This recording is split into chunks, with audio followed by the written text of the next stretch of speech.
Parfait. Bon, on est à la deuxième partie. Euh, on avait vu que Kepler-Lewin, on peut le considérer comme le père de la psychologie sociale, tout comme on peut le contester comme le père de la psychologie. Bon, euh, en fait, est-ce que vous pouvez noter maintenant et puis je peux reprendre après? D'accord.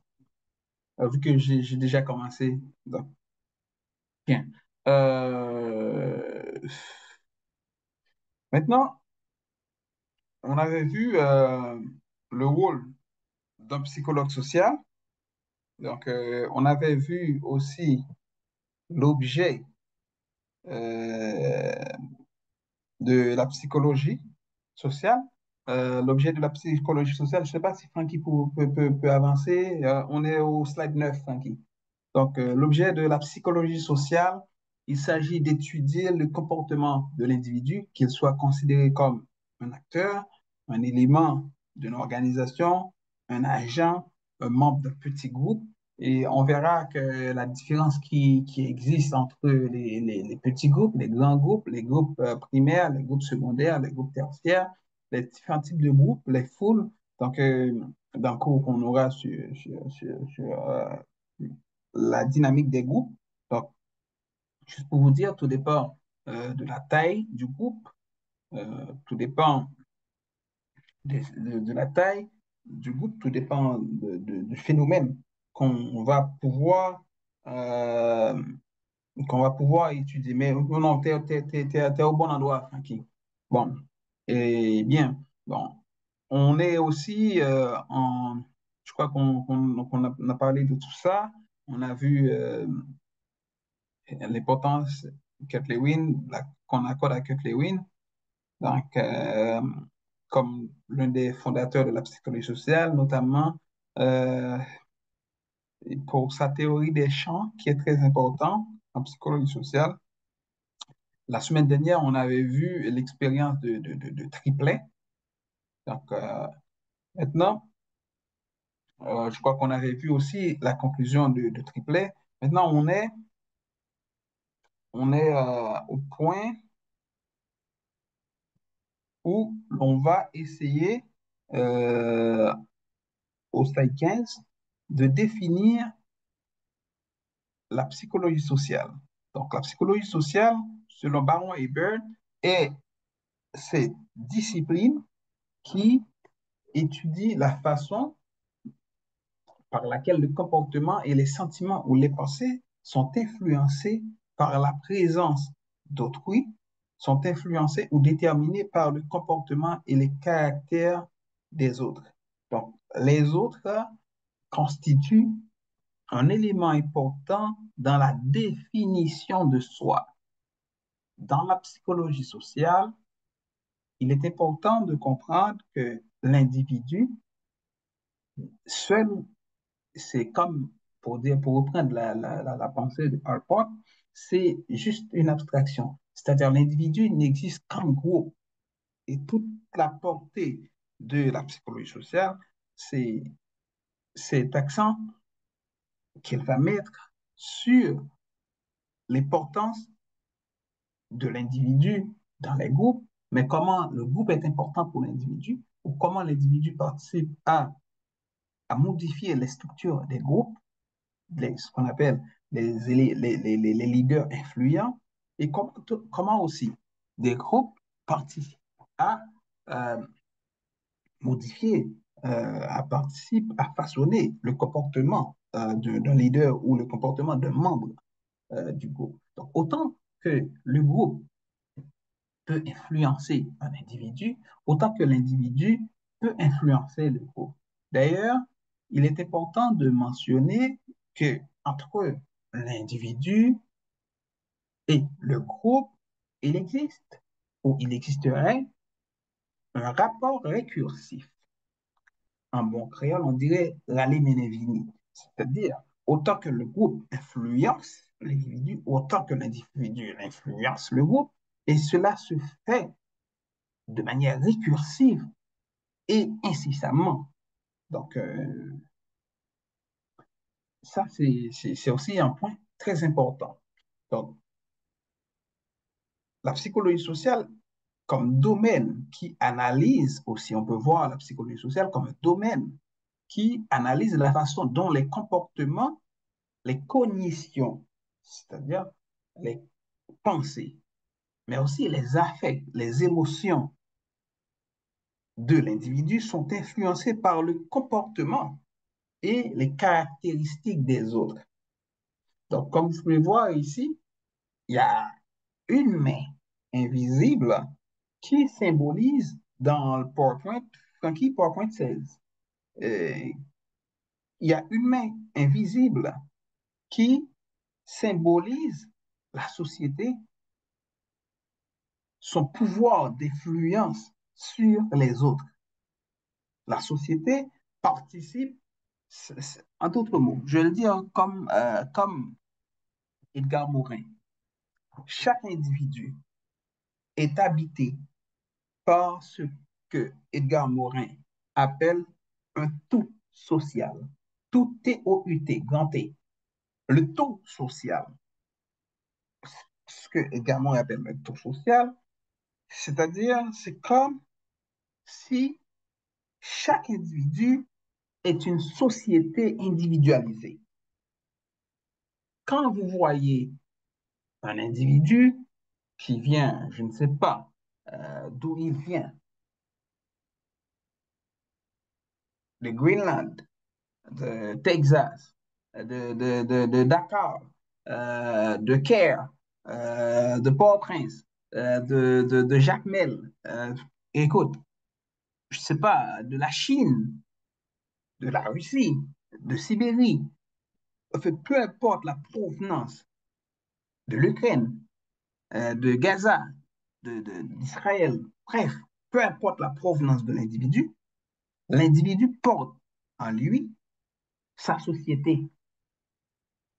C'est-à-dire, des, euh, on est des porteurs de normes sociales. Euh, on est des porteurs de valeurs sociales. Donc, on est des porteurs de société. C'est-à-dire, même en absence d'autrui, c'est-à-dire, on est, je vais prendre un exemple comme ça. Tu es seul dans ta chambre, tu as l'impression, tu es seul je veux dire, dans ta maison, tu sais que tu es seul, parfois tu ne veux pas rester nu, par exemple. Donc, je sais que vous allez me dire, c'est par habitude, mais c'est plus que la force des habitudes, c'est plus que ce qu'on appelle, l'habitude, là on est dans l'habitus, c'est-à-dire euh, des comportements organisés, oh, d'accord, structurés, qu'on intériorise et qui fait de nous des êtres, des individus, on va dire, socialisés. Donc, on porte les normes, on porte les marques de la société, et ces marques de la société, là, en fait, on est toujours suivi, tu vois, par la société qui est derrière nous, qui est, tu vois, là, quelque part qu'on ne voit pas. Donc, dans la pensée psychanalytique, dans la psychanalyse, euh, Freud, Sigmund Freud appelle ça, euh, attention à la personne qui joue avec ça, Sigmund Freud appelle ça, en fait, appelle ça le surmoi. Donc, le surmoi, c'est-à-dire c'est, c'est, c'est les normes qu'on intériorise, d'accord? C'est les valeurs qu'on intériorise. Et ces normes et ces valeurs-là euh, participent beaucoup dans ce qu'on est. Donc, et on ne peut pas, comment je peux dire ça, euh, on peut pas, on peut pas vivre là, sans cette dimension-là. Et puis, c'est plus fort que nous aussi. Donc, on est habité par ces normes qui participent de ce que l'on est comme individu. Bon, euh, les affects, les émotions qu'on a, les ressentis qu'on a, c'est autant d'éléments qui sont aussi, euh, c'est des éléments qui sont aussi importants. La cognition, la pensée, les modes de savoir qui sont véhiculés dans la société. Donc, quand tu es malade, tu as tel réflexe, par exemple, quand, écoute, tu as un réflexe d'aller, je sais pas, euh, d'aller trouver, d'aller chercher des feuilles, je sais pas. Donc, vous voyez, donc ce réflexe qu'on a là, pour je prends toujours l'exemple des Haïtiens par rapport à la COVID-19. On était parmi les pays qui ont mieux géré, bizarrement, d'accord, la COVID-19. En tout cas, mais c'est pas parce qu'on a une grande technologie, mais c'est nos habitudes, je vais dire, médicinales. Donc, parce que l'haïtien, il utilise beaucoup de l'automédication, notamment avec les feuilles, d'accord? L'automédication naturelle, les feuilles, les écorces, etc. Donc, donc nous, on n'attendait pas des vaccins pour faire face à la COVID-19. Ce qu'on faisait, donc, on utilisait la médecine naturelle de chez nous, d'accord, nos feuilles, et puis nos clairins aussi, donc, pour faire face à, à- à la COVID-19. Bon, donc, mais tout ça, c'est pour vous expliquer comment les normes, comment les valeurs, comment euh, la société nous habite comme individus.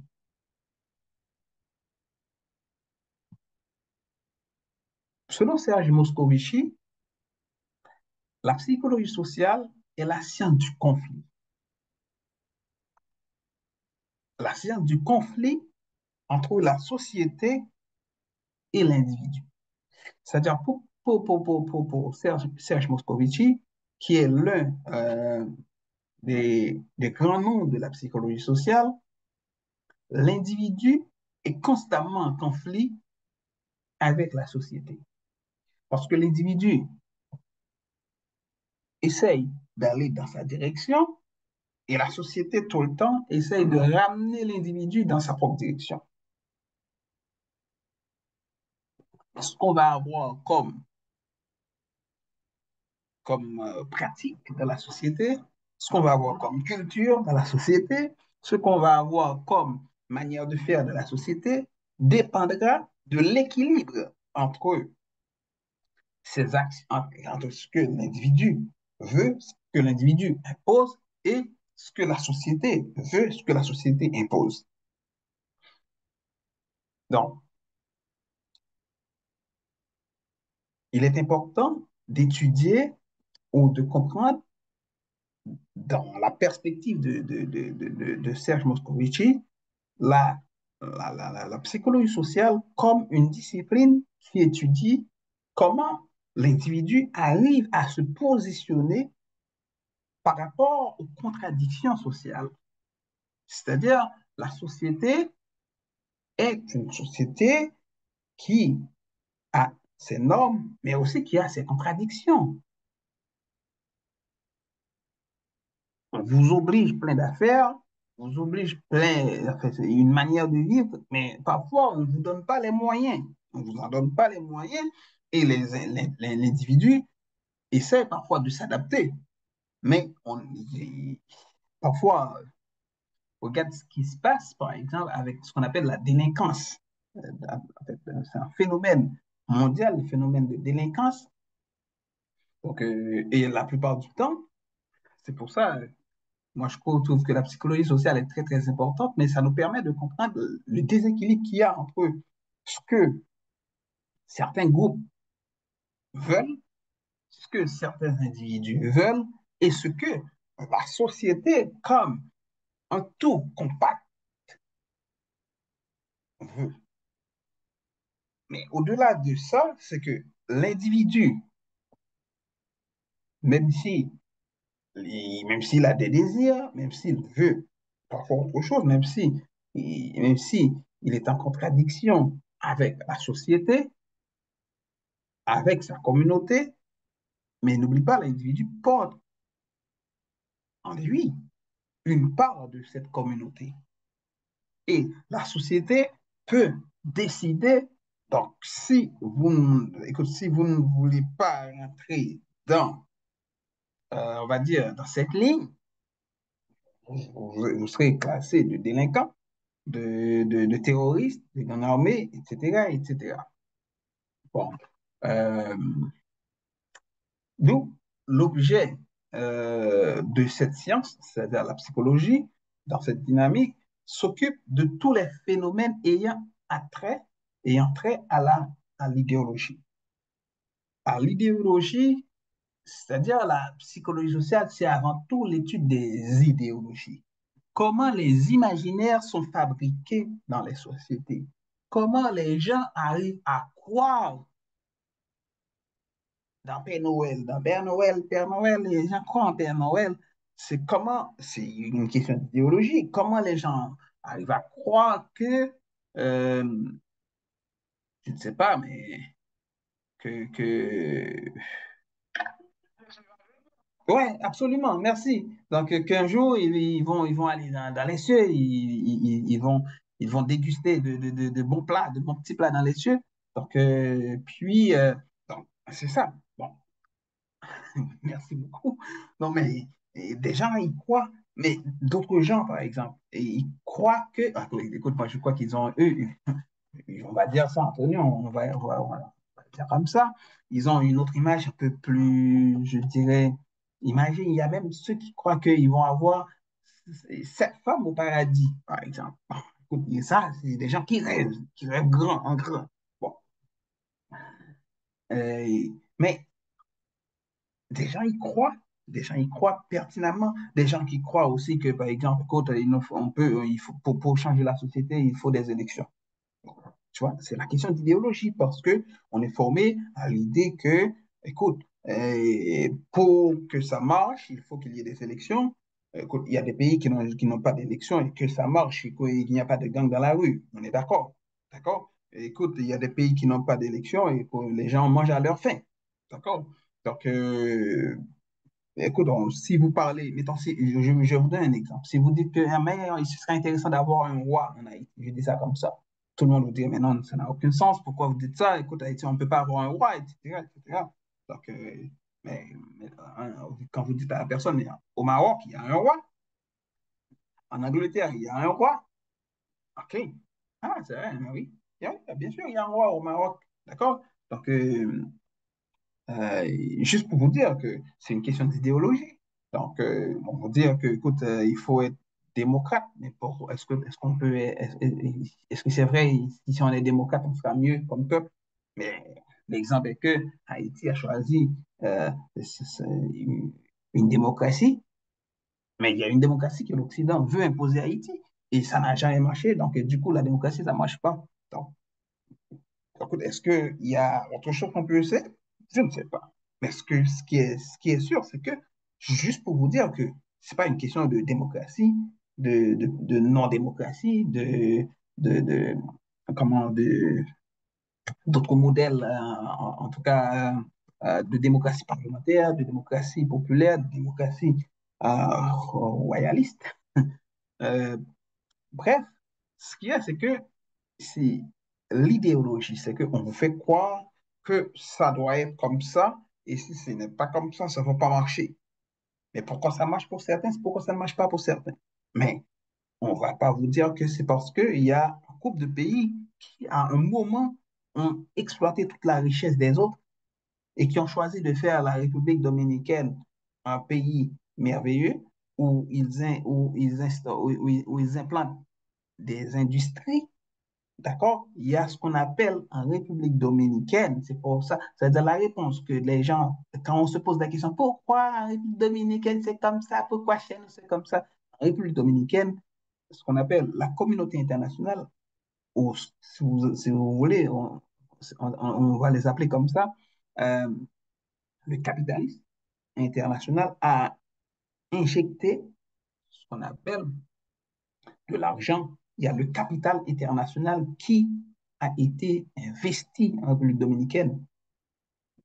Mais on a choisi également de ne pas investir en Haïti et c'est pas parce qu'il y a des manifestations, ça n'existe pas, c'est n'importe quoi. C'est un choix qui a été fait à partir de ce qu'on appelle euh, l'occupation de l'île, quand on a occupé les deux parties de l'île, mais c'est un choix calculé. On dit on va créer de la main-d'œuvre en Haïti parce que ils sont, tu vois, ce sont ceux qui ont inventé la liberté, etc. Donc, avec votre cadre de liberté, là, ça n'a pas marché. Donc, on va montrer au monde que vous ne serez jamais un peuple. Et de l'autre côté, d'accord, ceux qui ne se reconnaissent pas c'est pas par hasard, hein, qui ne se connaissent pas dans ce qu'on appelle la négritude, qui ne se connaissent pas dans l'Afrique, etc. On va créer des hôtels, on va investir et on va protéger notre investissement. C'est pour ça que, par exemple, on ne peut pas avoir de mouvement populaire en dominicaine.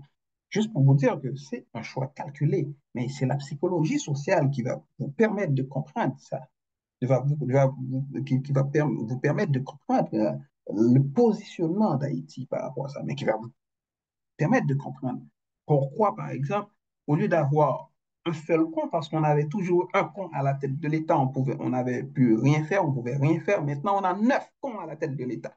C'est extraordinaire. Ça, c'est l'idéologie.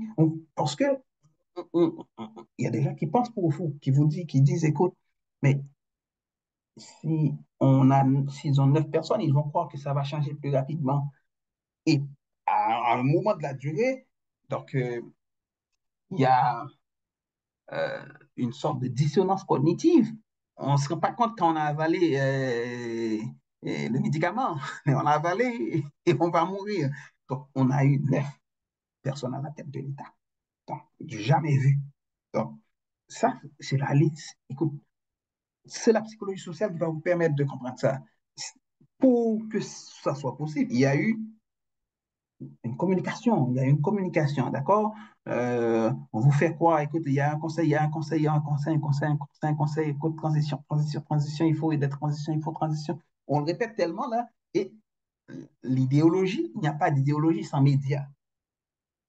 Les médias sont là pour vous faire gober des bêtises, toutes sortes de bêtises. Tout ce que vous n'aurez pas pu gober quand vous avez, je dirais, quand vous n'avez pas bu, quand vous avez l'esprit clair, quand vous prenez votre distance avec la drogue, les médias sont là pour vous faire avaler ces choses et pour que ces choses deviennent des drogues chez vous. Pourquoi? Ah oui, mais oui, ça ira mieux. Oh, c'était mieux. Ah oui, ça aurait été mieux si on avait 9 personnes. De toute façon, parce que si on a 9 personnes, on est sûr qu'ils ne vont pas se battre pour le pouvoir. Mais ce n'est pas ça le problème. Écoute, dans tous les pays, les gens se battent pour le pouvoir, ce n'est pas ça le problème.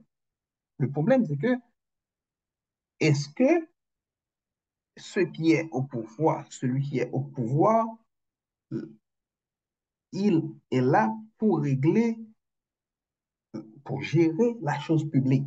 Gérer la chose publique, s'assurer que le peuple a de quoi manger, s'assurer que les gens peuvent dormir chez eux en sécurité, qu'ils peuvent circuler, protéger ceux qui investissent dans le pays aussi, protéger ceux qui n'ont pas les moyens aussi et permettre à ceux qui n'ont pas les moyens d'avoir les moyens pour acheter. Donc, c'est-à-dire pour faire fonctionner la société. Donc, c'est-à-dire qu'il faut qu'il y ait une répartition des richesses. Mais vous n'allez jamais entendre des médias qui parlent de répartition des richesses, de répartition des biens, non, mais non, personne ne veut parler de répartition des biens. Parce que l'idéologie, c'est là pour ça, pour vous dire, mais non, écoute, le problème qu'il y a en Haïti, écoute, il y a tout le problème, sauf ça. Il y a un problème de répartition des richesses et des biens. Il y a un problème de néocolonialisme, c'est-à-dire vous avez des ambassades des pays, des grands pays, c'est-à-dire qui réinstaurent ce qu'on appelle en fait, le colonialisme, qui s'ingère dans les affaires d'Haïti et qui s'assure que les plus grands comptes arrivent à la tête du pays. C'est ces problèmes qu'on a, c'est des problèmes réels qu'on a. On a des problèmes, on a des problèmes réels que les États-Unis, en fait, envahissent le marché haïtien avec son riz pépé et puis, détruit, les États-Unis détruisent le riz haïtien. Donc, Clinton avait fait sa confession. C'est ces problèmes réels qu'on a. Mais les médias ne vont pas en parler. Donc, du coup, pour vous mettre dans le contexte, quand on parle de psychologie sociale, c'est une science qui étudie les contradictions sociales entre les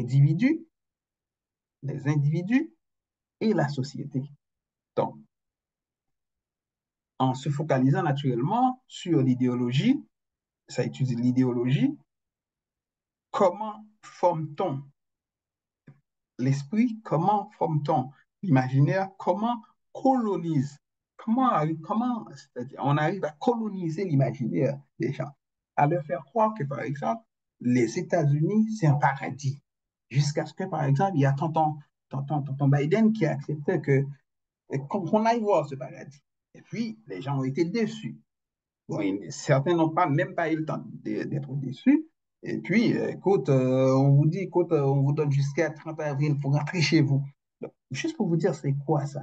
Donc, c'est-à-dire, comment se structurent les discours? Quels sont le but euh, de la structuration même du discours? Quelle est la fonction du discours politique? C'est la psychologie sociale. Donc, pour vous dire que, en gros, on a une discipline qui étudie, en fait, ou qui s'intéresse à la fois, tout comme la psychologie, aux processus mentaux supérieurs et les comportements.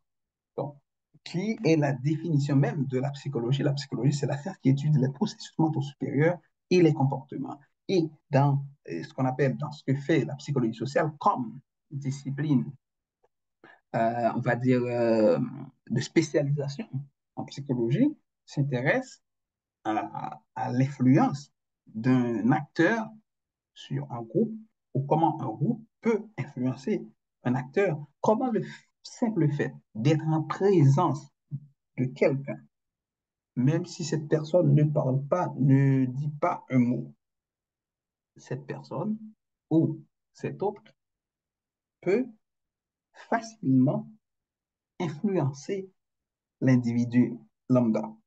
Donc, il est important donc de s'interroger sur ces aspects. Donc, ça nous amène à se poser la question, est-ce que, on, est-ce que la psychologie sociale est plus psychologique ou est-ce que la psychologie sociale est plus sociologique? Donc, deux aspects euh, s'imposent. Est-ce que la psychologie sociale est plus psychologique ou est-ce que la psychologie sociale est plus sociologique? Bon, euh, deux questions majeures également vont guider nos réflexions tout au cours de ce cours, mais de ce séminaire, et qui va nous permettre de réfléchir ensemble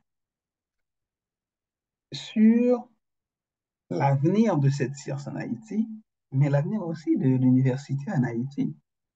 Parce qu'on a l'impression, on a tendance à croire que l'université, on ne peut rien faire. Si tu demandes au recteur, bon, là on a un nouveau recteur, mais si tu demandais à l'ancien recteur, des hommes, qu'est-ce que l'université peut faire? On peut rien faire. Si tu demandes au vice-recteur, on peut rien faire, on peut rien faire, on peut rien faire. Tu demandes à un ministre, on peut rien faire, on peut rien faire, on peut rien faire. Donc, il se passe quelque chose. Comment se fait-il des gens qui sont censés euh, avoir un pouvoir de décision croient qu'ils peuvent rien faire? Bon, maintenant, ne me demande pas, écoute, que vont penser ceux qui n'ont pas de pouvoir réel. C'est-à-dire, quand je dis ceux qui n'ont pas de pouvoir réel, je parle d'un étudiant qui a très peu de pouvoir, hein. mais qui a un pouvoir, qui a un droit de contestation, même son droit de contestation a été bafoué. Par qui? Par l'Université d'État d'Haïti. Donc, juste, ça me, ça me, ça me permet de me demander, et si on pouvait faire quelque chose et qu'on n'a rien essayé parce qu'on croit qu'on ne peut pas faire? Et comment on peut passer d'un peuple qui croyait qu'il pouvait sauver le monde, on l'a fait, on a sauvé le monde de l'esclavage. Et c'est notre lot de misère aujourd'hui, on en paye le prix. Et à un peuple qui pense qu'on ne peut rien faire, et écoute, on est condamné. Donc c'est l'idéologie, c'est la construction. Donc cela m'amène à poser deux questions.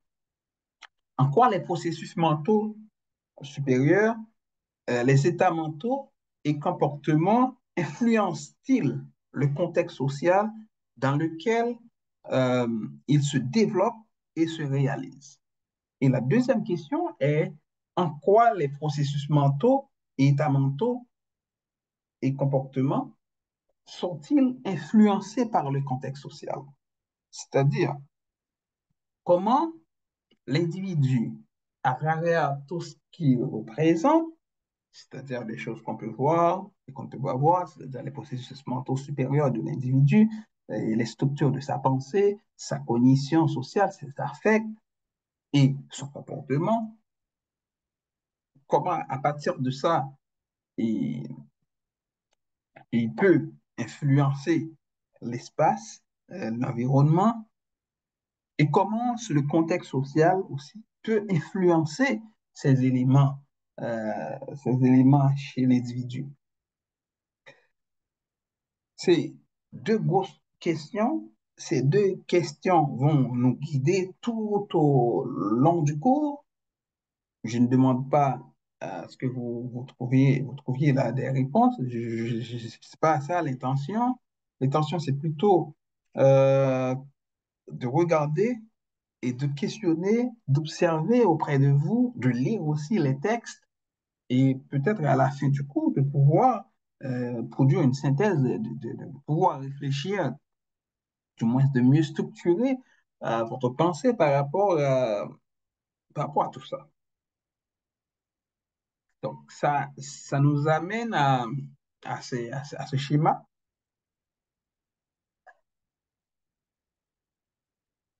un schéma qui explique, ou du moins qui illustre le paradigme du cours. D'un côté, on a l'individuel, d'un autre côté, on a le social.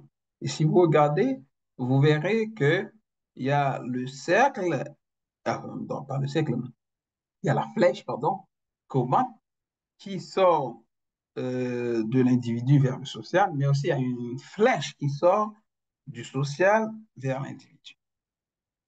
Et l'individu n'existe pas sans le social, mais le social n'existe pas sans l'individu. D'ailleurs, quand on prend le mot social, socius, en fait, les éléments, c'est les éléments qui sont tissés ensemble, qui forment ce qu'on appelle le social. Et l'individu, dans, dans son existence, dans son monde, est le fruit du social. Ne serait-ce que quand on essaye de réfléchir à, je ne sais pas, mais à comment est-ce qu'un individu arrive à naître. La naissance d'un individu qui est considéré comme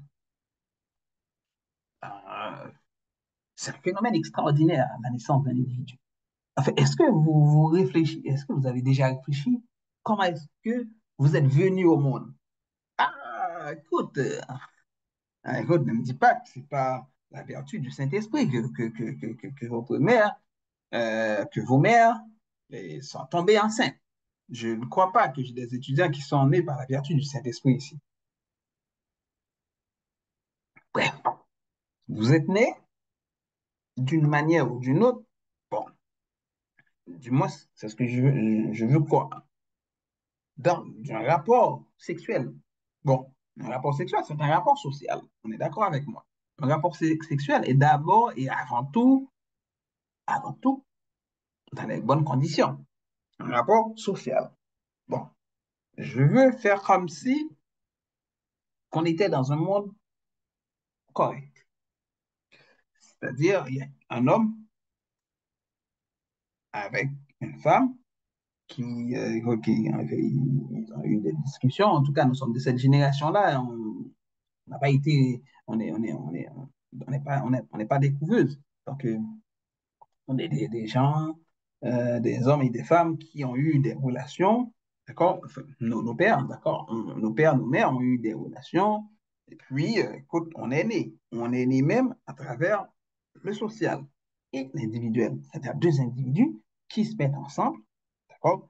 Qui ont fait l'amour. Puis, l'amour est un phénomène social, mais aussi l'amour est un phénomène biologique. Vous êtes d'accord? Donc, si vous n'êtes pas biologiquement bien constitué, donc il y a des problèmes. Donc, en tout cas, c'est plus difficile. En tout cas, vous me comprenez et que ça prend en fait, ça prend une dimension sociale, c'est-à-dire deux personnes qui se parlent, qui font l'amour, c'est du social, c'est le rapport avec l'autre. D'accord? L'amour, c'est le rapport avec l'autre, un rapport un peu privilégié. Ça, on est d'accord. Mais c'est aussi un rapport biologique, d'accord? Euh, c'est aussi, j'espère, euh, le consentement, d'accord? On est d'accord à faire l'amour ou pas. Bon, si on est arrivé là, j'espère qu'on est d'accord.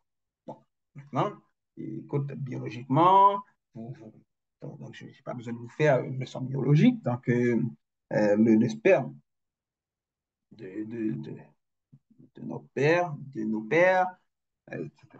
Donc, rencontre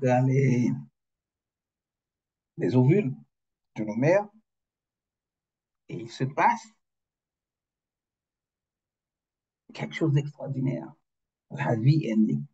La vie est née comme ça. La rencontre de ces deux éléments biologiques, mais que c'est l'individu qui, écoute, il a libéré ces éléments.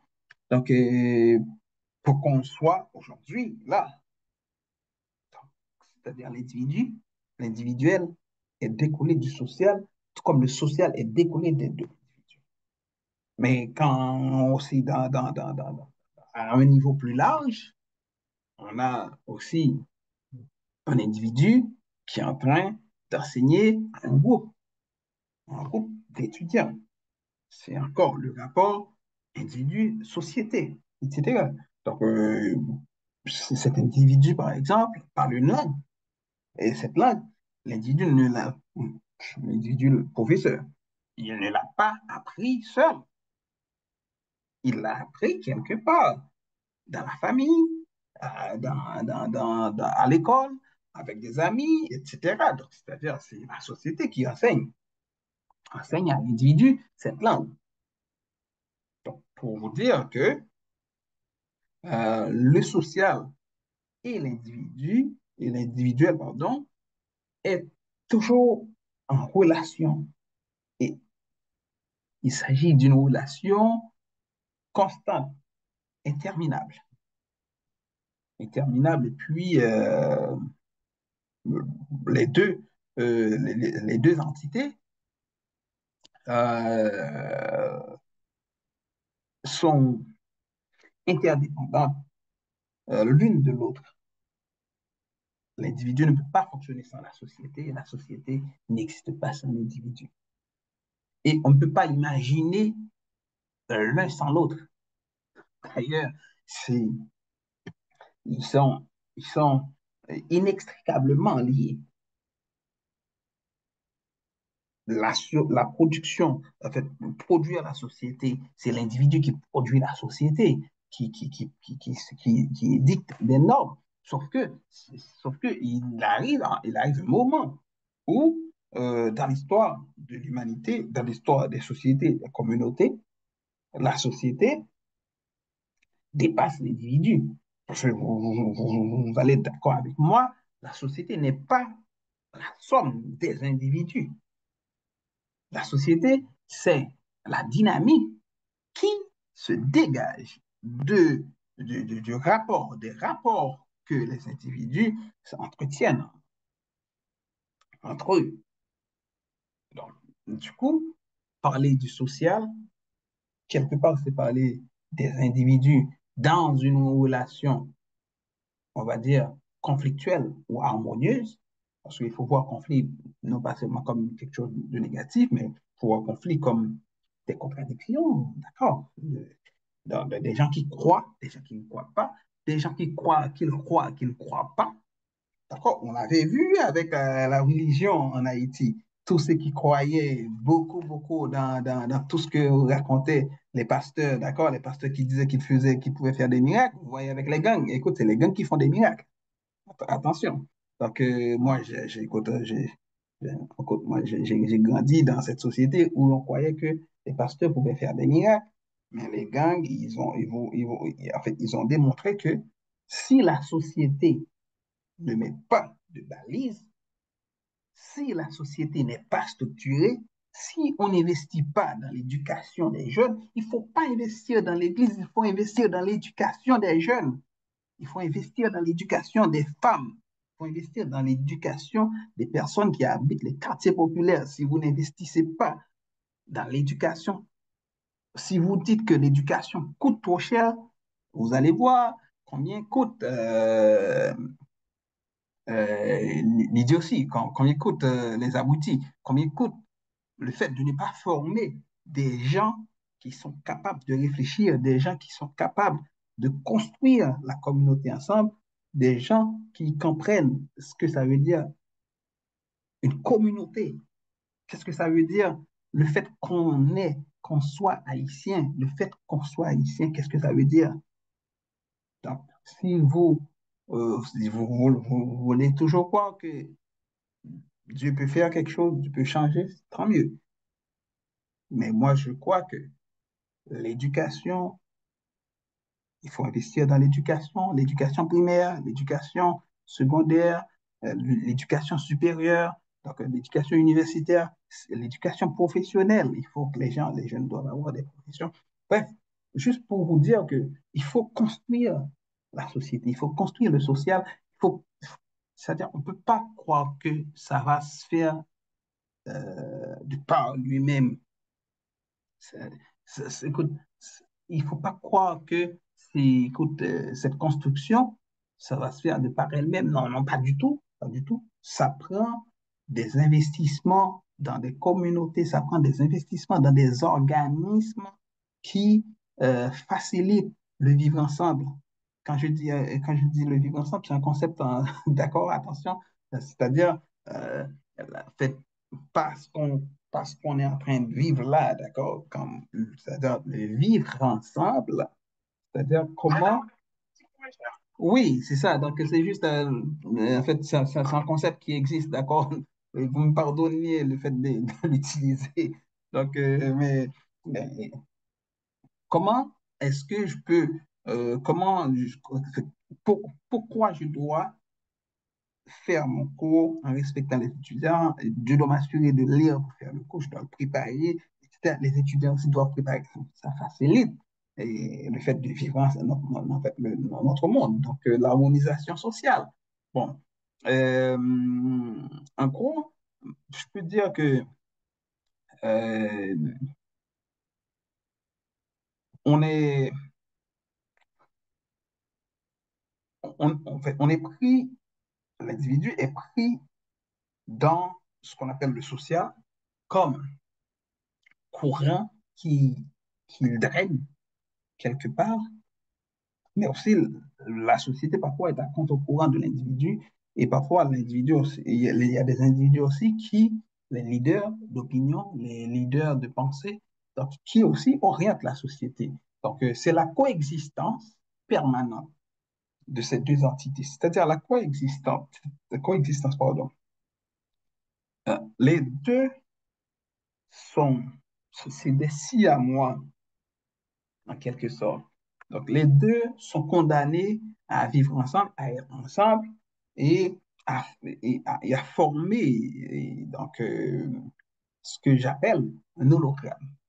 C'est-à-dire euh, l'individu qui influence l'autre, qui l'influence en retour et dans un mouvement récursif et hologrammatique. C'est-à-dire, quand on prend un hologramme, donc, c'est pas évident de diviser, de soustraire euh, un élément de l'ensemble. On sait, en voyant scintiller les couleurs, que ça s'est formé de plusieurs couleurs, de plusieurs entités, mais on ne peut pas les disséquer parce que c'est pas la somme des parties, d'accord? C'est pas la somme des parties, mais c'est le rapport qui existe entre les différentes parties qui forment ce qu'on appelle le mouvement hologrammatique, qui forme le tout social, qui forme ce qu'on appelle le vivre ensemble. Donc, mais vous savez, on peut vivre à côté sans vivre ensemble, hein, d'accord? Donc, et juste pour vous dire que la psychologie sociale est importante comme matière qui nous permet de comprendre la coexistence entre l'individu et la société. Donc, ce voisin qui t'explique, qui vient t'expliquer, qui t'écoute, ah, une chose qu'on aime font un rêve pour, ah, écoute, il y a tout, il y a la psychologie sociale là-dedans, parce que cette personne veut vous faire croire quelque chose. Il vous raconte des songes, il vous raconte des rêves. On est dans un pays comme ça, des gens vous frappent à la porte et disent que je t'ai rêvé hier soir. Bon, moi-même, je ne me suis pas rêvé, toi, tu as le temps de me rêver, tu vois. Donc, c'est important parce que les gens, vous comptez pour les gens. Donc, vous voyez, les gens pensent tellement à vous, les gens vous rêvent le soir. Donc, est-ce que vous pensez que vous pouvez rêver un voisin, par exemple, au Canada? En fait, moi, je dis ça comme ça. Donc, ça ne marche pas parce que la façon dont la société est fabriquée, donc ça ne marche pas. Ça ne marche pas. Donc, et puis, même si vous l'aurez rêvé, écoute, gardez votre rêve pour vous. Donc, c'est pas son affaire. Donc, ça ne marche pas. Donc, euh, bref, on est dans des contextes de société, euh, des sociétés qui sont très différentes les unes des autres, mais en même temps qui nous permettent de comprendre comment est-ce que l'autre est construit dans chaque société, par exemple, dans chaque société. Donc, il y a des gens qui pensent, qui écoutent, qui font des, je sais pas, mais euh, qui, qui vous voient comme ses enfants, comme ses propres enfants. Donc, tout ça, c'est un effet de société, ce qui n'est pas forcément vrai pour d'autres sociétés. Comment dans la communauté, je ne sais pas si vous avez grandi en province, si vous avez une province, comme on dit en Haïti, on dit, donc, c'est-à-dire quand vous êtes allé dans cette communauté, dans cette province-là, dans cette localité, à comment les gens vous parlent, etc., le rapport au monde, et puis votre rapport aussi avec eux. Donc, c'est tout. En fait, vous voyez bien, par exemple, que parfois c'est plein de valeurs qu'on ne partage pas parce que et, à Port-au-Prince, c'est quand même un, un milieu urbain avec quand même beaucoup d'influence, on va dire, occidentale, si vous préférez ça. Mais dans les milieux ruraux, c'est pas la même tendance, c'est pas la même conception, mais quand vous êtes dans d'autres milieux, vous verrez un peu plus, je dirais, ce conflit entre la société et l'individu, par exemple. Ou si vous voyagez euh, dans un pays, mettons, où on va dire que l'homosexualité est acceptée, plus qu'acceptée, en tout cas, on n'en parle même pas tellement, je dirais, c'est la mode, en tout cas. Et si vous allez dans un autre pays où ça ne marche pas du tout, par exemple. Je prends un exemple de la Russie, par exemple. Donc, c'est-à-dire un Canadien qui arrive en Russie, il sera il sera choqué de voir comment ils sont hostiles. Mais mettons que cette personne est homosexuelle, par exemple. Donc, ça va être un choc. C'est là la définition de Serge Moscovici à tout son sens. Ça va être un choc pour l'individu. C'est la science du conflit réellement. Donc, comment cet individu va se comporter? Ou quelqu'un qui a toutes ces valeurs, on va dire, qui ne tolère pas l'homosexualité, qui arrive dans une société où l'homosexualité est tolérée, encouragée, etc., etc. Donc, comment cette personne va se percevoir, d'accord, et va percevoir aussi les autres. Ben, écoute, mais à l'église, c'est-à-dire, on a un discours très pro en fait, homosexuel, par exemple, dans ces pays-là. Donc, c'est-à-dire, juste pour vous dire quoi, c'est-à-dire, tout dépend de la société où l'on est, tout dépend des valeurs euh, qu'on veut amener. En fait, c'est l'idéologie qui s'en charge. Bref, c'est la psychologie sociale qui peut étudier le comportement de ces personnes, de ces gens, dans différentes structures, dans différentes sociétés, par rapport aux valeurs, par rapport aux normes. Et puis, n'oubliez pas que les valeurs ont été créées par des hommes et les valeurs peuvent être changées. Mais en même temps, c'est comment, dans certains pays, dans la plupart des pays, c'est toujours une élite qui décide des valeurs sociales. Quelles valeurs, qu'est-ce qu'on va, on va dire, décider ici et qu'est-ce qu'on va, par exemple, on va accepter dans ce contexte, on va rejeter dans un tel autre contexte. Dans quelle valeur on va prioriser, quelle valeur on ne va pas prioriser. Donc, puis les individus sont parfois en conflit avec ces valeurs et parfois il y a l'acceptation et après on a l'adhésion, etc. Mais il y a tout un processus de construction de la société à partir de valeurs qui sont véhiculées dans les médias. D'abord, les médias, c'est une machine à construction de valeurs. C'est une machine de propagande. Donc, si vous voulez construire une société, il faut avoir le contrôle de vos médias.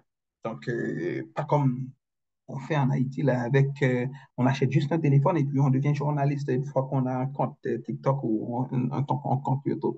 Donc, il faut avoir un contrôle des informations de l'État. C'est le rôle de l'État dans les pays. Donc, ils ont un contrôle de l'information.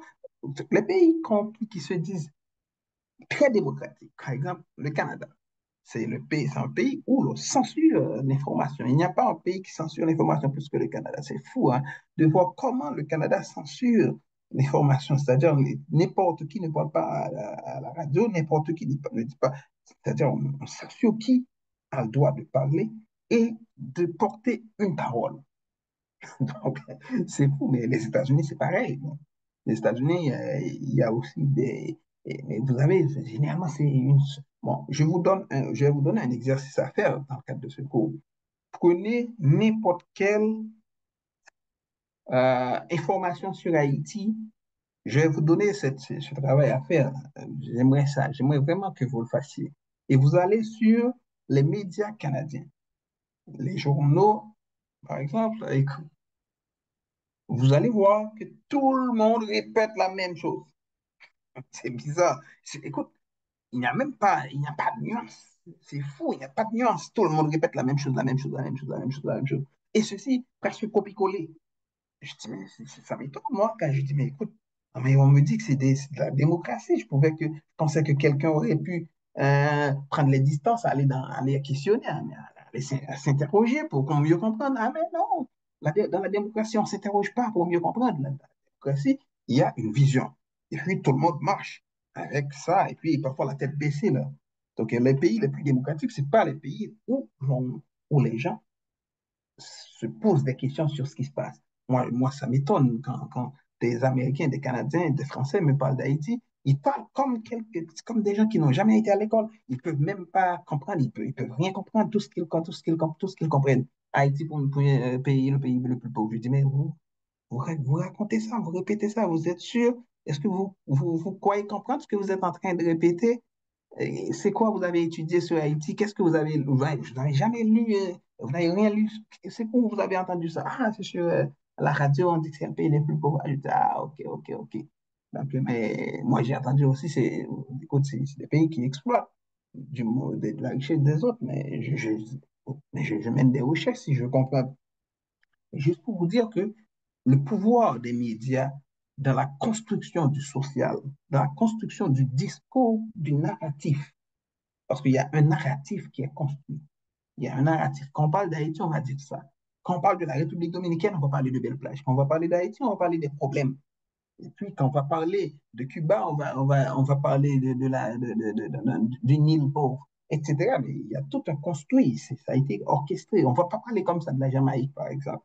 On va parler du pays des Rastafari. Ça fait beau, etc. Donc, juste pour vous dire que c'est un discours. Et ce narratif ne s'arrête pas parce qu'on est dans un cours de psychologie sociale. Je peux vous donner tellement d'expériences, tellement de choses à étudier. Écoute, quand vous regardez des films, moi, c'est quelque chose qui me passionne quand je regarde des films.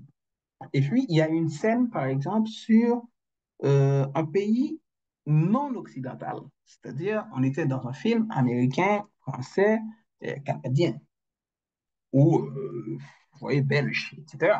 Un film occidental.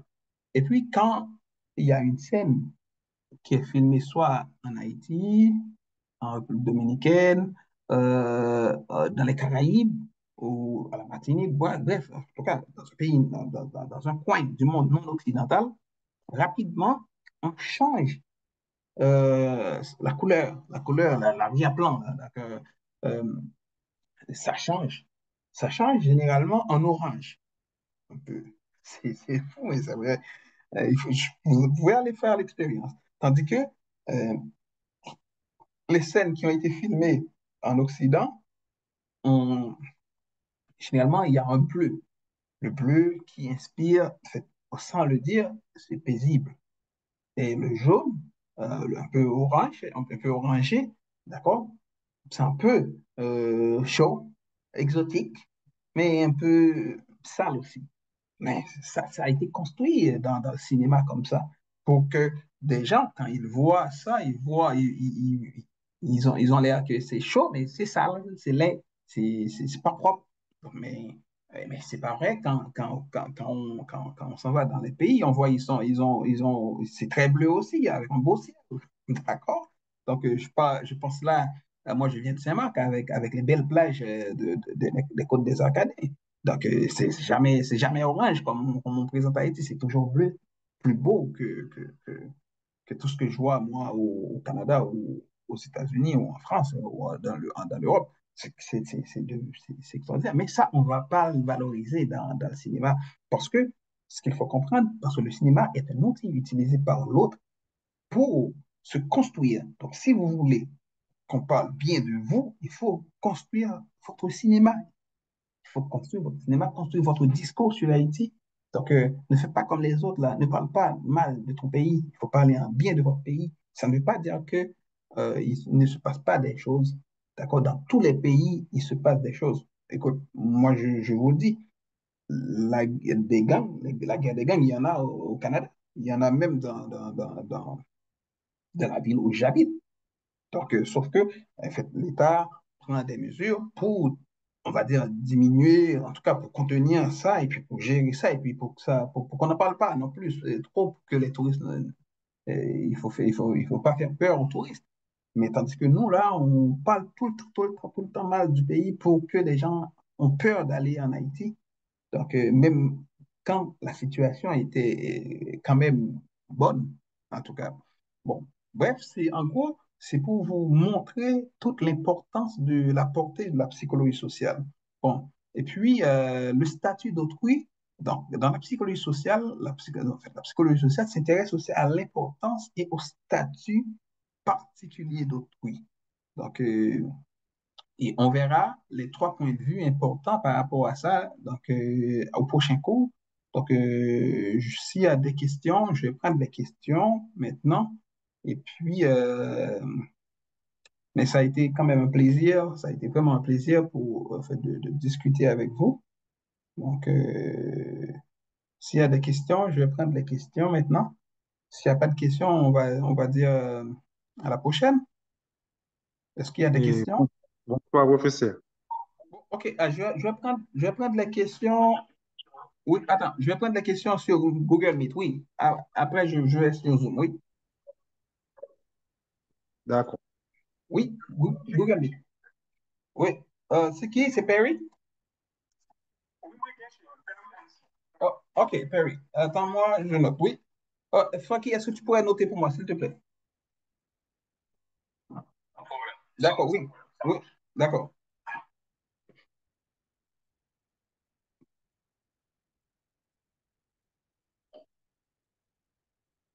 Oui, Perry?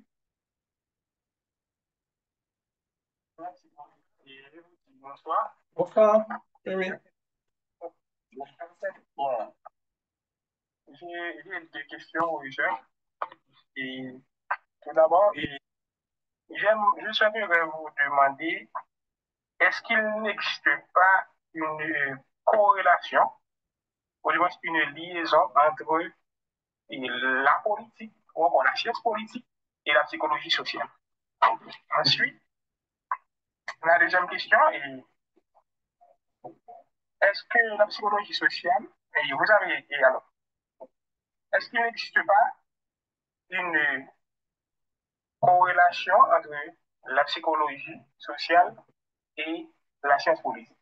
Oui, c'est ça la question. La question, c'est est-ce qu'il n'existe pas une corrélation entre sciences politiques et psychologie sociale?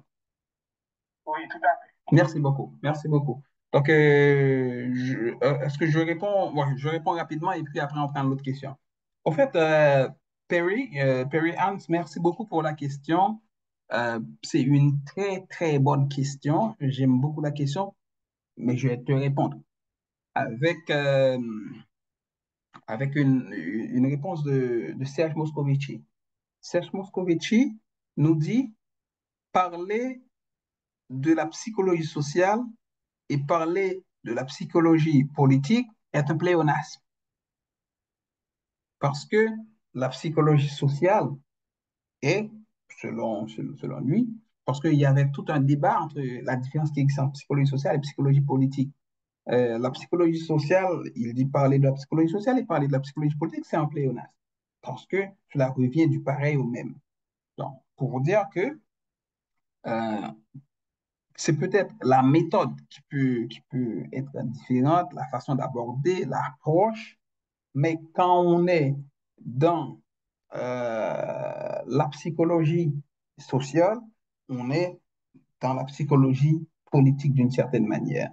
Parce que séparer, disséquer la politique du social, c'est pas une mince affaire et ce n'est pas aujourd'hui qu'on va vraiment arriver à résorber ce problème. Bon, pour vous dire, en d'autres mots, les sciences politiques constituent une discipline autonome à part entière qui s'intéresse de la politique nationale, internationale, et interne et externe, etc., la coopération, etc. Donc, les sciences politiques s'intéressent à ça. Mais maintenant, quand on essaye de comprendre la position des acteurs dans le jeu politique, quand on veut comprendre les intérêts qui motivent les gouvernements à avoir tel type de comportement, on ne peut pas le faire sans l'apport de l'histoire, sans l'apport de la psychologie politique ou la psychologie sociale. Donc, en d'autres mots, la psychologie sociale euh, est un domaine, je dirais, qui se trouve au carrefour de la sociologie, de la psychologie, de l'histoire, mais aussi et surtout des sciences politiques. Donc, c'est pour ça, je ne sais pas si, j'ai pas vu le PowerPoint, mais je crois que j'avais un PowerPoint où j'écrivais la psychologie sociale est, est une science carrefour. C'est une science qui se trouve au carrefour de plusieurs disciplines et pour comprendre un phénomène en psychologie sociale, il faut euh, faire appel à ces disciplines, il faut convoquer ces disciplines, ces sciences, ces différentes sciences pour avoir une vue globale, mais surtout nuancée de la dimension sociale et politique. Parce que quand on veut comprendre, maintenant, moi je le dis tout le temps, comment on peut comprendre? Ça, je vous demande pas de répondre, mais je vais juste vous poser la question. Parce que le but de ce cours, c'est de vous permettre de réfléchir. Comment comprenons, comment peut-on comprendre? Euh, un pays pauvre comme Venezuela arrive à donner à Haïti euh, 4 milliards, je ne sais pas, en tout cas, là, en fait, arrive quand même à donner à Haïti en fait, une aide importante en fait, avec les fonds de Petro-Caribé. En plus, cette aide, écoute, comprenait plein, en fait, plein d'avantages, etc., etc., etc. Et comment comprenez-vous des pays, un pays comme Cuba, par exemple, l'aide que Cuba apporte à Haïti est sans conteste l'aide le plus important qu'Haïti n'a jamais pu recevoir dans toute son histoire. Écoute, qu'est-ce qui est plus important d'envoyer des médecins sauver la vie des gens? Dis-moi, qu'est-ce qui peut être plus important? Le Cuba n'envoie pas des églises. Le Cuba envoie des médecins pour former nos médecins dans certaines universités, telles que l'université comme du docteur Jean-Bertrand Aristide. En fait, dans d'autres universités en Haïti, il y a des médecins cubains qui forment des gens, mais aussi pour soigner partout. Écoute, vous allez dans les lieux les plus reculés, là où des médecins haïtiens disent qu'ils ne veulent pas aller parce que c'est des médecins. Mais les médecins cubains sont là. Écoute, qu'est-ce qui explique ça? C'est-à-dire, si vous étudiez les relations internationales, vous regardez juste un rapport sud-sud et vous n'étudiez pas, par exemple, la construction de l'homme cubain, de la femme cubaine, le rapport, comment la révolution a, a fait en sorte de construire un Cubain, même si sa peau est, entre guillemets, blanche, se considère comme un noir, par exemple, ou se considère juste comme un Cubain. C'est extraordinaire. Il faut quand même aller de ce côté-là, de comprendre. Le Venezuela, comme le rapport par rapport au monde, le rapport par rapport au monde, le rapport par rapport à Haïti, par exemple, et la compréhension d'un président vénézuélien de l'histoire d'Haïti et la compréhension de Donald Trump sur Haïti. Donc, comment vous compreniez, par exemple, comment vous pouvez expliquer, par exemple, Chavez avait plus de sensibilité comme un Vénézuélien pour Haïti que Obama, par exemple, qui est, qu'on dit qui est un président noir. Bon, mais je pourrais multiplier les exemples, juste pour vous dire que la réponse, pour trouver la réponse, il faut mobiliser la psychologie sociale. Mobiliser la psychologie sociale, mais il faut aussi mobiliser l'histoire, il faut mobiliser euh, les rapports de fraternité les rapports de fraternité qui a toujours existé entre ces pays.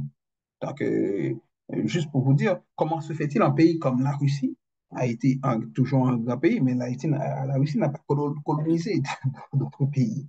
C'est pas parce que la Russie n'a pas pu faire ça, mais pourquoi ça n'a pas été une puissance colonisatrice?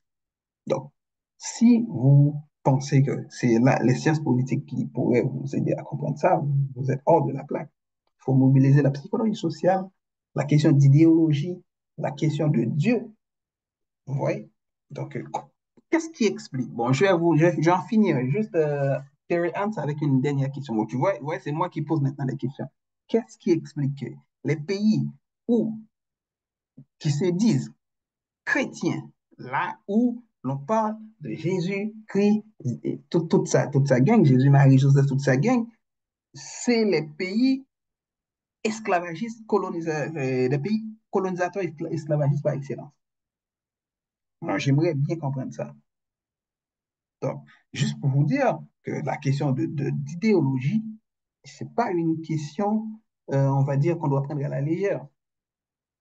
C'est une question importante parce que c'est l'idéologie qui construit le plus grand des tyrans.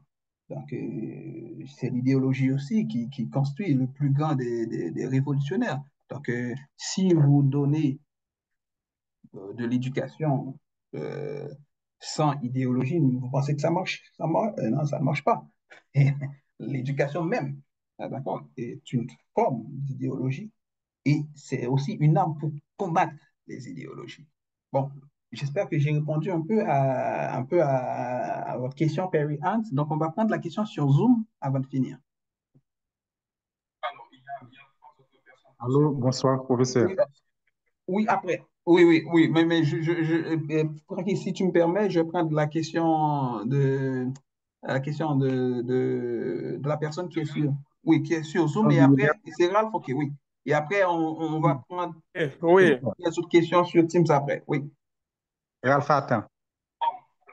Si, Oui, si ça permet ok. de répondre à la question. Alors, je ne sais pas si c'est la question qui est écrite dans le chat ou du moins c'est quelqu'un qui veut prendre la parole. Non, c'est quelqu'un qui voudrait prendre parole sur Zoom. Ok, il y a aussi une question dans le chat, même si vous avez répondu, mais en fait, ce serait aussi bon de. Bon, mais écoute, Francky, si tu veux répondre aussi, tu peux répondre. Donc, je vais juste prendre la question et puis après, je te laisse me guider pour les autres questions.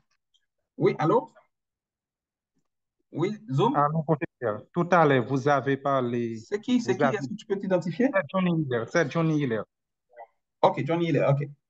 Oui, tout à l'heure, vous avez dit qu'il faut investir dans l'éducation, il faut construire l'homme haïtien. Bon, en fait, moi, il y a un problème. Et ma question, c'est que quels sont les objectifs de nos élites politiques, intellectuelles et économiques?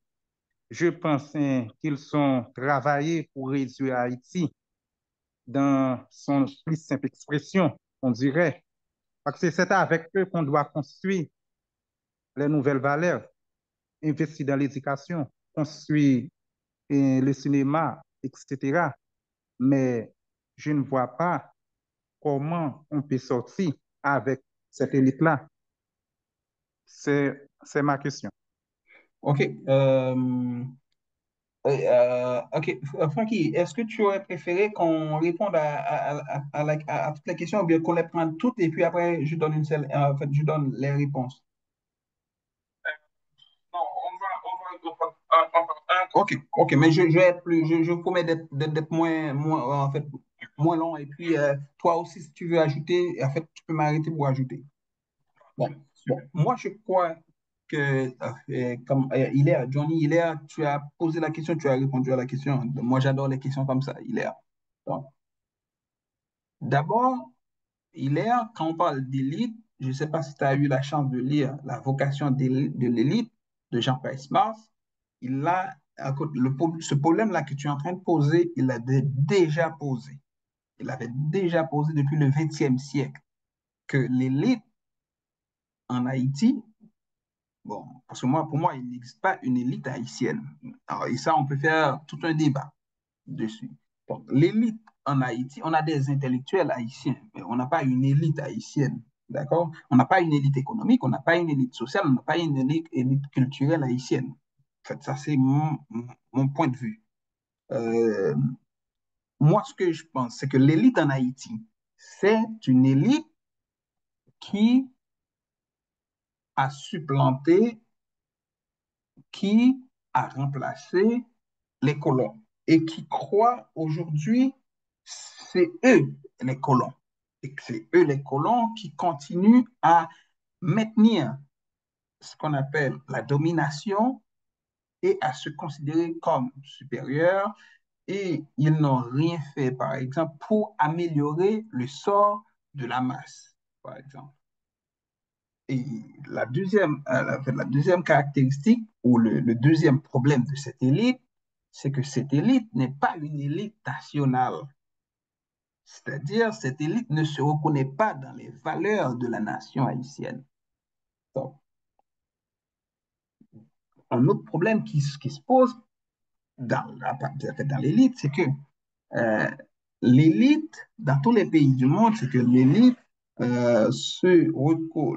se reconnaît dans les valeurs, dans la culture, se reconnaît dans l'identité nationale.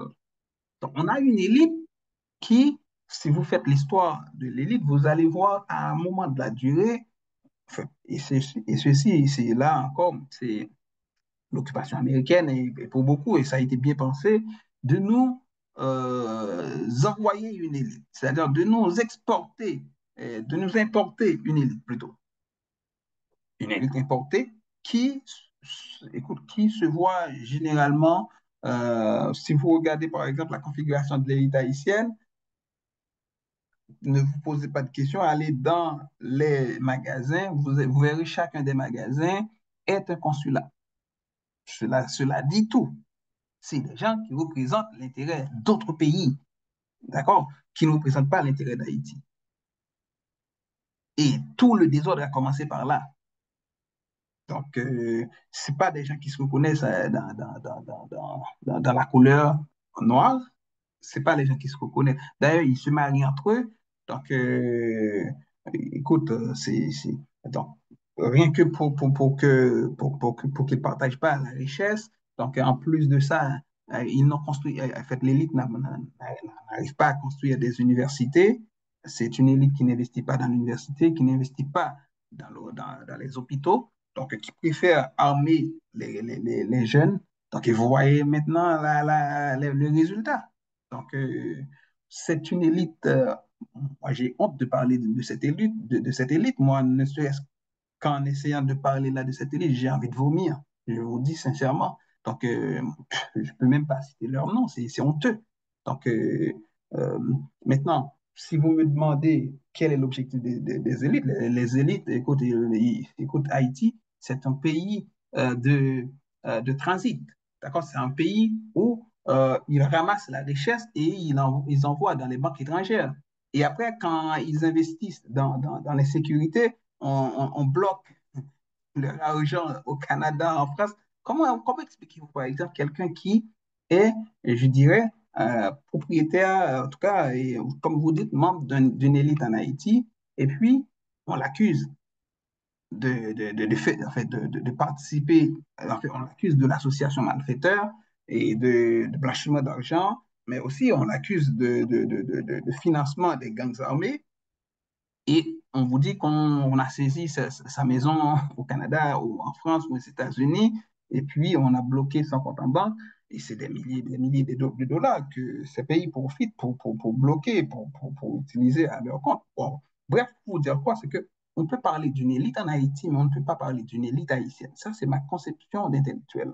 C'est-à-dire, on a des hommes, des femmes qui, parce qu'ils ont juste plus de dollars que la plupart des gens, et puis, mais qui n'ont aucun sens moral, qui n'ont aucune valeur, tout ce qu'ils ont, tout ce qu'ils peuvent faire, c'est faire de l'argent, mais ils ne peuvent pas créer en Haïti.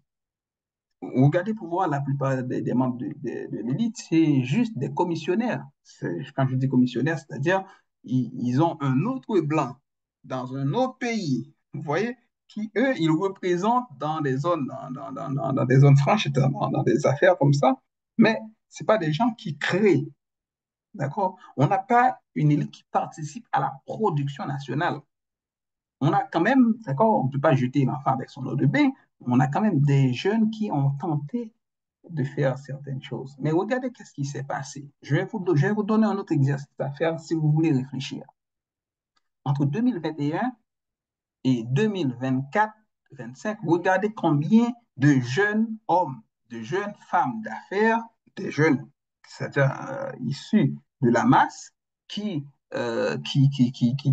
commencent à investir, qui ont prêté de l'argent pour construire des affaires. Comment, par exemple, ils ont été abattus, ils ont été kidnappés, mais c'est bien ciblé parce qu'on ne veut pas qu'il y ait des jeunes qui prennent la relève économique, sociale du pays. C'est pour ça quand un intellectuel dit Haïti a choisi d'être pauvre, je ris. Non, Haïti n'a pas choisi d'être pauvre. La pauvreté est imposée dans la manière de faire, etc. Bon, bref, je vais rester là maintenant pour répondre à la question, Hilaire. Moi, quand vous me demandez qu'est-ce qu'il faut faire, moi, je crois comme vous qu'il n'y a rien à faire sauf une grosse révolution, si c'est possible. Mais sinon, les élections, ça va être pire.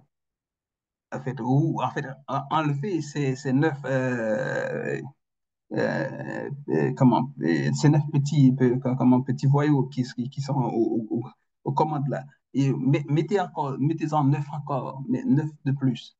Ça ne va pas changer la situation. Ce qui peut changer la situation d'Haïti, c'est une révolution. Et la révolution veut dire un chambardement total dans la manière d'enseigner à l'université, dans la manière de donner les soins dans les hôpitaux, dans la manière de concevoir les relations sociales, dans la manière par exemple, les banques. Je prends un exemple rapidement. Les banques, comment estimez-vous, par exemple, vous avez votre argent et la banque vous dit, écoute, vous ne pouvez pas avoir plus que $200. Mais cette institution-là, c'est une institution criminelle en Haïti aussi. Donc, c'est-à-dire, c'est pas parce que c'est des gangs sans armes, les banques en Haïti. Mais si vous faites une révolution aussi, il faut changer cette manière. Pourquoi d'autres mondes, en fait, c'est-à-dire des gens de la masse, des gens des classes moyennes, peuvent pas aussi se mettre ensemble pour construire leurs banques, pour construire les banques? Si vous le faites, ces gens-là, ils vont envoyer les gangs armés parce que c'est eux qui gèrent les gangs armés. Ils vont envoyer les gangs armés vous tuer, etc. Donc, c'est-à-dire, c'est ce qu'il faut changer. Il faut changer la mentalité, il faut changer cette élite. Donc, il faut construire une élite nationale qui aime Haïti, qui n'a pas besoin d'un autre passeport pour exister. Ça, c'est important. Donc, en tout cas, ça, c'est mon point de vue. Francky, à vous. Merci, Boissy. Bon, en fait, on va essayer d'être encore plus court, Boissy. Ça, c'est très, très important. OK. Donc,